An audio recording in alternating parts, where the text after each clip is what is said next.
Assalamualaikum warahmatullahi wabarakatuh. Nama saya Syarif Najmiasa dari kelas 11 IPS 2 nomor absen 33. Pada video ini saya akan membahas mengenai objek pajak. Objek pajak adalah penghasilan atau tambahan kemampuan ekonomis yang diperoleh wajib pajak. Ada pula subjek pajak, yaitu orang pribadi atau badan yang diwajibkan membayar pajak berdasarkan kemampuan dan kondisinya. Yang termasuk ke dalam objek pajak antara lain adalah gaji, upah, tunjangan, honorarium, uang pensiun, gratifikasi, komisi, bonus, dan imbalan lainnya atas pekerjaan atau jasa.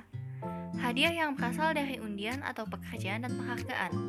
Laba usaha, keuntungan yang berasal dari penjualan atau pengalihan harta, keuntungan atas pembebasan utang, dan keuntungan selisih kurs mata uang.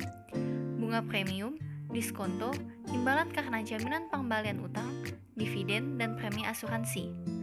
Royalti, sewa dan penghasilan yang berhubungan dengan kegiatan penggunaan harta, serta penghasilan yang berasal dari usaha berbasis syariah. Tambahan kekayaan neto dari penghasilan yang belum terkena pajak, dan sebagainya.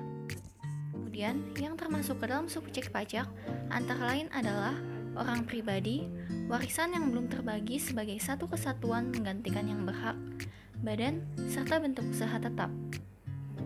Kemudian ada objek pajak pertambahan nilai atau PPN. Objek PPN ini meliputi 1. Penyerahan barang kena pajak atau BKP di dalam daerah pabean yang dilakukan pengusaha. 2. Impor BKP. 3. Penyerahan jasa kena pajak atau JKP di dalam daerah pabean yang dilakukan oleh pengusaha. 4. Pemanfaatan BKP tidak berwujud dari luar daerah pabean di dalam daerah pabean. 5. Pemanfaatan JKP dari luar daerah pabean di dalam daerah pabean. 6. Ekspor BKP berwujud oleh PKP atau pengusaha kena pajak. 7. Ekspor BKP tidak berwujud oleh PKP. 8. Ekspor JKP oleh PKP. Lalu ada objek pajak penjualan atas barang mewah atau PPNBM. Pajak ini dilakukan oleh pengusaha yang menghasilkan barang tersebut di dalam daerah pabean dalam kegiatan usaha atau pekerjaannya, dan impor barang kena pajak yang tergolong mewah. Pajak ini dikenakan hanya satu kali, pada waktu penyerahan barang kena pajak yang tergolong mewah oleh pengusaha yang menghasilkan atau pada waktu impor barang kena pajak yang tergolong mewah.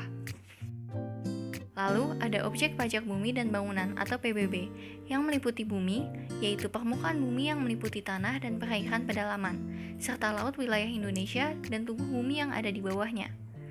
Dan bangunan, yaitu konstruksi teknik yang ditanam atau dilekatkan secara tetap pada tanah dan atau perairan. Terakhir adalah objek bea materai. Yang termasuk ke dalam objek bea materai adalah surat perjanjian dan surat-surat lainnya yang dibuat sebagai alat pembuktian mengenai perbuatan, kenyataan, atau keadaan yang bersifat perdata. Akta-akta notaris yang termasuk salinannya, akta-akta yang dibuat oleh pejabat pembuat akta tanah termasuk rangkap-rangkapnya, surat yang memuat jumlah uang, surat berharga seperti wesel, promes, aksep, dan cek, serta dokumen yang akan digunakan sebagai alat pembuktian di muka pengadilan. Sekian yang bisa saya sampaikan di video ini, kurang lebihnya mohon dimaafkan. Wassalamualaikum warahmatullahi wabarakatuh. Terima kasih.